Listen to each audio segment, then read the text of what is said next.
Estamos de volta com o programa Entre Linhas, conversando com o pré-candidato a prefeito de Presidente Prudente, Marcos Lucas. Marcos, você falou em relação que a partir de 2021 a prefeitura vai passar, o próximo administrador, vai passar alguns apertos de questão financeira, haja vista que agora em 2020 ocorreu toda essa pandemia. A pergunta seria o seguinte: onde arrumar recursos para poder amenizar um pouco a situação? Bom, eu não tenho dúvida que vai passar um momento difícil, né? Porque, como eu expliquei, o endividamento aumentou e nós temos as questões envolvendo a pandemia, que é um gasto extraordinário mesmo. Estamos vendo um esforço do governo federal tremendo de gastar. São Paulo nem tanto, São Paulo não gastou o que ele poderia gastar aqui na nossa região. Só recebeu, ficou muito aquém do que ele poderia dar, né? Não tivemos até nesse momento hoje nenhuma... Mas a prefeitura, até por uma liberdade que foi dada pelo Supremo, a lei de responsabilidade fiscal, os prefeitos hoje estão podendo gastar mais do que eles realmente recebem, porque o momento exige. Então eu não tenho dúvida que 2021 vai ser um ano difícil. O próximo administrador, ele vai ter que ter muita criatividade e austeridade. Ele vai ter que reduzir as despesas da prefeitura de uma maneira bastante eficiente, para poder sobrar dinheiro no caixa, especialmente para pagar as dívidas que vão ser deixadas agora e que não tem jeito de impedir. Além do que, como eu estava dizendo, ele tem compromissos que já vêm herdados de outras administrações, como dívida de Prudemprev, Sabesp e outras dívidas mais aí que a gente sabe que estão sendo contraídas. Por exemplo, investimentos em poupa-tempo municipal, que vai dar um gasto de 10 milhões, investimento no novo polo de tecnologia, que vai dar mais 4 milhões e meio de investimento, que vai ter que ser pago. Então isso tudo vai ter que ser muito bem equacionado, e aí cresce, na minha visão, a importância do próximo administrador ter pessoas que sejam competentes para lidar na área de finanças, na área de planejamento, na área de mobilidade urbana, e também tenha projetos bons para gerar emprego e renda. Que as pessoas vão sair dessa pandemia numa crise financeira individual também muito grande, as famílias, né? Muita gente está fechando o seu negócio, porque além de não poder abrir por uma determinação governamental, não está tendo linha de crédito para bancar esse comércio fechado. Principalmente o pequeno, né? Principalmente o pequeno. Nós estamos vendo aqui essa medida provisória que suspendeu o contrato de trabalho ou diminuiu a jornada, que tem um prazo para finalizar de 90 dias. Então, depois desses 90 dias, se a pandemia continuar, como vai ser? Então, nós vamos ter que gerar emprego e renda de uma forma rápida, né? E penso eu que com o turismo receptivo, com inovação, tecnologia e especialmente no agronegócio, nós podemos gerar frentes de trabalho rápidas por pessoas que não precisam de tanta qualificação, para que elas possam usar, inclusive, do que nós vamos ter muito aí, que é terrenos baldios, por exemplo. Isso pode ser feito um trabalho para criar ali hortas comunitárias, para criar ali uma frente de trabalho para absorver essas pessoas, né? Para que elas tirem o sustento da sua família, tanto na parte do que é produzido, como uma bolsa, uma ajuda financeira para isso aí. Mas teria o comércio para isso? Porque, veja bem, nós já temos aqui o SEASA que desenvolve esse trabalho de abastecimento, não só em Prudente, mas como na região. Hoje nós temos informações de que a pequena agricultura familiar, ela tem produção e essa produção ela só não vende mais porque ela não consegue produzir mais. Então a ideia é que os projetos possam ser desenhados no sentido de dar mais tecnologia a essas pessoas, ensinar e dar mais estrutura através de cooperativas, onde elas possam se capacitar, né, serem capacitadas com mais frequência e possam aumentar a sua base de produção. O CEAGESP, SEASA, ela tem sim a distribuição, mas nós temos hoje, por exemplo, supermercados, hipermercados que acabam não comprando a produção local porque não tem para comprar. Então eu penso que nós temos sim um mercado a evoluir. E o mercado de consumo não para, né? Tanto que você continua vendo os supermercados cheios de gente. E cada vez mais redes grandes chegando aqui. É sinal que a nossa região tem um grande potencial de compra. O que eu percebo também é que eles investem muito em cima da batata doce, divulga-se muito, né? Dá a impressão que Prudente só tem isso. Mas tem bastante coisa a mais, né? Dá essa impressão. A batata doce, ela é uma cultura hoje que, de certa forma, dá uma marca para a cidade, sim. Nós temos que aproveitar isso. Recentemente, a gente tem visto os projetos do Batatec, são muito bons, tem sido de uma gestação interessante, um gerenciamento ali interessante. E aí nós temos que alongar um pouco as cadeias desta produção. Então, se eu tenho batata doce, que ela pode ser vendida da forma in natura para determinado consumo, ela também pode ser transformada na cerveja de batata doce, que já tivemos aí, que é um sucesso, precisa ser avançar com essa produção, com essa divulgação. O doce da batata doce. Enfim, a gente pode criar uma série de outros produtos derivados dela e aproveitando que a nossa região tem uma produção bastante significativa, que é a maior do estado de São Paulo. Então, além disso, temos a questão pecuária ainda, né? Todo mundo sabe que a nossa região tem o maior rebanho bovino. Temos aqui uma indústria forte de beneficiamento de couro que tem que ser muito bem cuidada. Mas ela faz exportação, né, que o pessoal comenta. Faz exportação, e eu acho que o telespectador sabe, a nossa região exporta mais do que a Araçatuba, mais do que as outras regiões aqui de toda a Marília, a região de Marília ali tem um pouco mais que a gente, mas nós exportamos mais que a Araçatuba. Tanto que a Receita Federal manteve a sede aqui administrativa muito a cargo disso. E nós temos um grande movimento de exportação, de apreensão de mercadorias e de julgamento de processos aqui. E tudo isso, né, é revertido para a cidade, ô Marcos? Isso tem que ser revertido para a cidade. Mas hoje é revertido? Hoje é revertido na geração de impostos, né, claro, do que é exportado, na geração de multas, por exemplo, que são feitas, né? Isso não fica tudo aqui. O nosso desafio é criar condições de ficar aqui, inclusive com projetos de retenção de tributos. Né? O Avante Prudente tem projetos para reter tributos na área de investimento em cultura e em esporte. Com base nisso, nós temos aí uma projeção de 50 milhões que podem ser retidos aqui a título de impostos. Por que isso? Porque a lei favorece as empresas que pagam ICMS, IPI e outros impostos que são passíveis aí de retenção, que ela desenvolva essa retenção e invista isso em projetos locais ligados à área de cultura e esporte. Dessa maneira, trabalhando dessa forma e tendo como orientar esse contribuinte a reter, nós poderíamos, por exemplo, não precisaria deslocar tanto do orçamento para a cultura. Nós podemos aproveitar mais o dinheiro que não está no nosso orçamento hoje, antes que ele vá embora e não volte nunca mais. Bom, no primeiro bloco você citou em relação ao transporte coletivo, mas não estendeu o assunto, e também a questão do turismo. Quando se fala em turismo, o pessoal fala aqui Morro do Diabo e Presidente Pitácio, e agora Cidade da Criança. Vamos lá por parte. O que poderia ser feito dentro do transporte coletivo? Vamos lá. O transporte coletivo hoje, ele está sendo um calcanhar de Aquiles, especialmente para as pessoas mais simples que usam o serviço de ônibus. A gente tem acompanhado esse processo desde o ano passado com um abaixo-assinado que pediu a redução do valor, que então a empresa queria R$ 4,70, né, acabou ficando em R$ 4,25. Mas mesmo assim ficou um valor alto se comparado a cidades de maior porte. Se fosse R$ 4,70 seria a tarifa mais cara do Brasil. Muito bem. Se o transporte é R$ 4,25, nós temos que dar uma condição de transporte boa para o usuário. O que significa isso? Ônibus mais novos, horários planejados com ponto de interseção em alguns locais da cidade, como Praça da Catedral, como Terminal Urbano, para que esse usuário, um ônibus que sai de uma zona norte da cidade, chegue à zona sul no horário. Por quê? Porque esse trabalhador tem compromisso de trabalho. O empregador está aguardando ele chegar. E se o ônibus quebra e fica lá no meio da rua, não tem condição. Então a empresa, que é uma empresa de um grupo respeitado da cidade, que tem condições de fazer isso, a nosso ver, deve tomar uma gestão mais eficiente nesse momento, colocar ônibus mais novos e propor um planejamento para a prefeitura de forma que as linhas possam ser interligadas com eficiência e a planilha dessa empresa, que ela diz estar no vermelho, chegue no azul então, sem necessidade de dar subsídio de ISS. Inclusive nós propusemos uma ação popular naquele momento, porque entendemos que não era uma medida justa, embora o serviço é essencial, deixar outras empresas sem esse subsídio. Então, mas o pessoal, a empresa reclama que está no vermelho, mas ela recebe à vista. Pois é. Ela não faz serviço gratuito. Ela reclama especialmente de muitas concessões para estudantes e idosos, né? Então, ela mas não há um repasse também por parte da prefeitura? Sim, na verdade, a conta não tem muito milagre, né? Quem paga está pagando por todos. Então, se eu tenho isenção de estudantes e idosos, que de certa forma tem a sua justiça social também, eu tenho que prever isso no número de passageiros pagantes. Se esse número de passageiros pagantes não está sendo suficiente para garantir aquela linha, ou aquela linha existe porque alguém pediu que ela existisse, sem muito estudo, que é o que a empresa também diz, tem que se rever isso então. Vamos colocar numa planilha por gente que entende, e aí nós caímos de novo na situação da capacidade.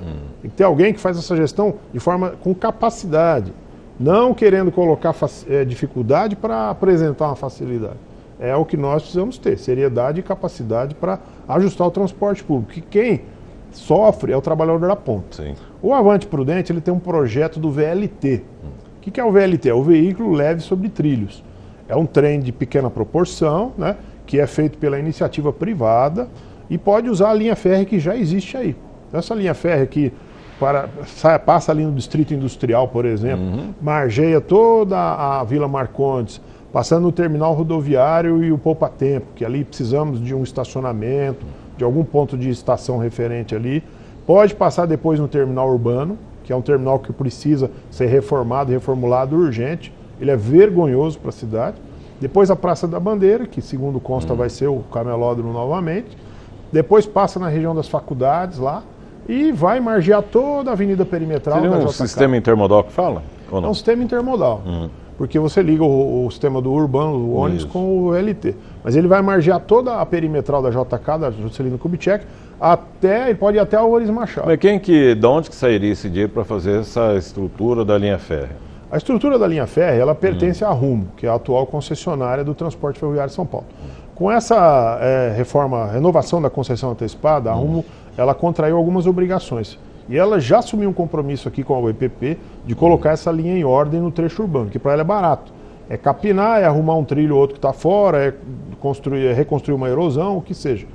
E depois de feito isso, que para a prefeitura não teria custo, a prefeitura solicitaria da própria Rumo o uso da linha para conceder, fazer um chamamento público, uma PPP para a VLT. Então o VLT ele seria pela iniciativa privada.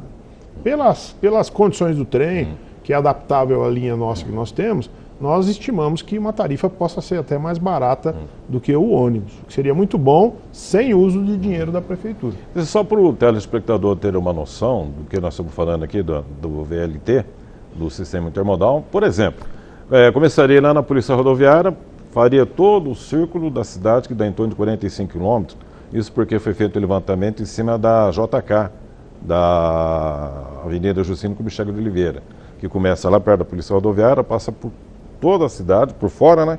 E termina lá no Ceasa, dá em torno de 45 quilômetros, me fala a memória. Então seria mais ou menos nesse aspecto aí que seria colocado o VLT? Nesse momento, o VLT ele ocuparia o que existe já de linha. Então a linha, ela não está indo lá para o lado do Ceasa. Não tá. Isso é um outro ramal que a gente quer. Vai para o lado da Zona Norte. Ela vai para o lado da Zona Norte e ela termina, não, ela continua, mas ela passa em Álvares Machado. Isso. Então, nesse momento que a gente estaria iniciando, né, o administrador futuro, uma linha nova com o VLT, ele vai ter que sentir a demanda, né, que estima-se que seja interessante pela rapidez do transporte, modernidade e custo. E aí ele pode vir a ampliar esse ramal, criando ramais para irem, por exemplo, para os distritos, para bairros como João Domingos e etc. Tá? Mas nesse momento seria do Distrito Industrial de Prudente, né, ou seja, um pouco para cá da Polícia Rodoviária, até os bairros periféricos antes de Machado. Dá em torno de 20 quilômetros, um pouco menos até. Tá? Não é a distância de 40, não. Os 40... os 40 em cima da rodovia, da Avenida Juscelino Kubitschek. Perfeito. O que nós temos para o Ceasa e para o aeroporto, aí sim, é um ramal que a UEPP solicitou da Rumo o ano passado. Esse ramal, como eu disse, da renovação da concessão da Malha Paulista, uma das obrigações da Rumo é retomar o transporte entre Jaú, passando Marília, Bauru, Marília, Parapuã, Panorama. Bitola larga, que é a bitola atual mais moderna, e Malha Paulista. Pois bem, nós pedimos, enquanto UEPP, que a Rumo construa um ramal ligando Parapuã a Presidente Prudente. Um ramal de bitola larga, margeando a Assis Chateaubriand, para evitar desapropriações, estudos de impacto ambiental. Esse ramal ele teria um custo de aproximadamente 200 milhões de reais. Ou seja, numa outorga de 8 bilhões que a Rumo tem que pagar, é um valor razoavelmente pequeno. E nos recolocaria na Malha Paulista, ou seja, fazendo um trimodal. Por quê? Porque esse ramal chegaria em Prudente pela base de distribuição de combustível lá no Distrito Industrial, vai até o CEAGESP, aí sim, e depois vai até o aeroporto. Esse projeto do aeroporto é um projeto que casaria com a nova sede da Receita Federal, ali, com o posto de alfândega, que está no projeto da Receita, já está aprovado. E aí criaria ali uma internacionalização do aeroporto. Seria histórico para Prudente esse projeto. E aí nós teríamos um trimodal, o aeroporto, a ferrovia e a rodovia no mesmo local, criando uma área de alfandegamento, ou seja, esse container sai de Santos, Vem até Prudente, alfandegado aqui distribuído. E os recursos? Recursos para isso? Para a construção da Receita, a própria Receita já alocou. E esse ramal seria pago pela Rumo. Né? Por ser poder público, não pode ter aquela estagnação de demorar para fazer? Porque 4 anos, por exemplo, como prefeito, teria esse tempo. De certa forma é pouco. A Rumo, a obrigação dela do ramal de Jaú é 2024. Então, só por aí a gente já sabe que não vai ser para amanhã. Mas se a gente não começar, não startar esse processo, ele nunca vai sair. E a intenção do projeto do Avante Prudente é criar uma política de desenvolvimento a curto prazo também, mas especialmente a médio e longo prazo. Então, se a gente conseguir startar isso, colocar isso como obrigação, e isso já está na mesa do ministro Tarcísio em Brasília, pedindo isso, e os atuais dirigentes da UPP estão cuidando, a gente vai ter no futuro esse ramal. Aí, ao mesmo tempo, só para ampliar um pouco a conversa, tem a Norte-Sul, Ferrovia Norte-Sul. Essa ferrovia hoje, ela vem lá do norte do país, Tocantins, Goiás, traz toda a safra de grãos que nós temos recorde ano a ano, e ela vai chegar em Presidente Venceslau um dia, que é o projeto original dela. Ela já está no estado de São Paulo, no início do estado de São Paulo. Muito bem. Quando ela chegar aqui, ela vai, obviamente, trazer toda essa logística, essa produção. Então nós vamos ter na malha paulista Norte-Sul, em Venceslau, e essa ferrovia, esse ramal de Parapam Prudente aqui. Então nós teríamos força aí então lá na frente para exigir mesmo da Rumo que voltasse o Epitácio Ourinhos. Pois seria então dentro do sistema de transporte para escoação de mercadoria e dentro do setor do turismo. Dentro do setor do turismo, aí é o que a gente chama de gestão integrada, né? Tecnologia, turismo e essa questão do transporte. O turismo receptivo é uma vertente do turismo que é diferente do que a gente conhece hoje aqui em Prudente. Hoje você fala turismo, você logo pensa, vou para a praia, né? Vou me divertir na praia e tal. Esse é um lado do turismo, o turismo é emissivo. O turismo receptivo é quando você faz o contrário, você traz alguém para a tua cidade, para ficar hospedado num hotel como o Brasão, para ir nos restaurantes bons que nós temos na cidade, para curtir cultura que nós temos aqui boa, para fazer compras no comércio aqui, no shopping, onde for. Enfim, para participar de eventos. Perfeito. Então, hoje nós não temos um grande ponto turístico natural para oferecer, não temos. Nós temos a Cidade da Criança, que é um ponto turístico construído muito bom, um equipamento muito bom, que dá 9 milhões de prejuízo à prefeitura anual, mas que pode ser colocado na mão da iniciativa privada e com certeza vai decolar depois disso. Mas ele vai continuar sendo o equipamento da cidade, não vai embora. Então vai estar ali com a disponibilidade de entradas franqueadas para pessoas de baixa renda, isso não vai tirar de ninguém. O trabalho social continuaria, né? O sonho do professor Agripino vai continuar vivo. Muito bem, está lá realizado. O turismo receptivo, como nós temos uma vocação para fazer eventos na cidade, nós temos um parque hoteleiro aí de 3.500 leitos, temos 2 hotéis na planta para sair, né? Empreendimentos interessantes. Temos agora um centro de integração turística que vai ser formatado. Então nós podemos trazer eventos aqui de pequeno e médio porte. Eventos esses, para o telespectador ter uma ideia, 300 pessoas fazendo um evento deixa R$800 mil no caixa da cidade num fim de semana. Então é uma injeção de dinheiro na economia muito grande. Não é à toa que São Paulo capital, por exemplo, é a capital nacional de eventos. Existem órgãos lá só para trazer eventos. O Prudente também tem a maior arena coberta da América Latina. Isso, Me lembro da época dos vaqueiros, utilizava isso daí. Era um movimento... Era uma marca. Era uma marca. E você acertou na mosca, porque a ideia é justamente essa. Você usar as potencialidades que a cidade tem, IBC, a arena coberta, o estádio do Prudentão, que dá 2 milhões de prejuízo à prefeitura, mas tem que ser concedido para ser usado. Então nós pegarmos tudo isso e transformarmos isso, o próprio centro de exposições, né? Que hoje existe uma luta, inclusive nós estamos engajados para que a prefeitura consiga a cessão definitiva do espaço, que hoje ela está concedida para uso, mas pode tomar em 30 dias. Isso não interessa para nós. Nós queremos ela de vez na mão da cidade, para a cidade poder investir ali e conceder isso. Esses espaços que existem hoje, seja públicos ou privados, eles são capazes de trazer gente para eventos e para ficar um dia, 2 dias a mais e deixar dinheiro na economia. Então essa é uma vertente do turismo. Qual o lado bacana disso, Aparecido José? É que ele cria mão de obra na hora, sem necessidade de faculdade, PhD, mestrado, nada. A pessoa, por mais simples, ela recebe uma capacitação, aí ela vai trabalhar no restaurante, vai trabalhar no hotel, vai trabalhar no aplicativo, vai trabalhar na montagem do evento e vai, inclusive, ser guia. O camarada hoje, as molecadas já nascem falando inglês, né? Isso. Ele vai ser um guia de receptivo, vai poder receber gente de fora. E nós, uma indústria limpa, que não deixa resíduos, né? E cria uma série de expectativas e vende alegria. Então, o Prudente pode ter uma marca, é isso que o Projeto Avante quer, dar uma marca para a cidade de novo, como ela já teve um dia cavalo, boi, algodão, batata doce hoje, para que a gente atraia a gente para cá. Bom, Marcos, quer dizer que a cidade ela tem como fazer esse investimento. A questão é que não tem alguém que se interesse por isso. Dá a entender isso? É isso. Nós temos visto ao longo do tempo, e eu me sinto até à vontade de dizer, porque eu ajudei a pedir e a criar a Secretaria de Turismo. Na época, pela Viesp, nós fizemos uma frente com a Associação Comercial e outras entidades, e o prefeito de então, né, o Milton Tupã, ele criou a Secretaria de Turismo. Mas a ideia era que um técnico do setor, uma pessoa com formação, ocupasse esse espaço, essa cadeira, para trazer o turismo em todo o potencial que ele tem. Mas, infelizmente, isso nunca foi usado de uma maneira como deveria ser.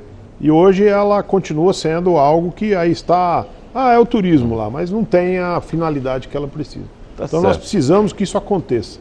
E aí nós vamos ter, com toda a efetividade, com toda a pujança, o que o turismo pode trazer para a nossa cidade. Tá certo. Obrigado, Marco, pela sua participação no programa de hoje. Eu que agradeço, foi um prazer estar aqui com você e estou sempre à disposição para qualquer esclarecimento, fazendo o meu papel de sociedade civil que tem hoje.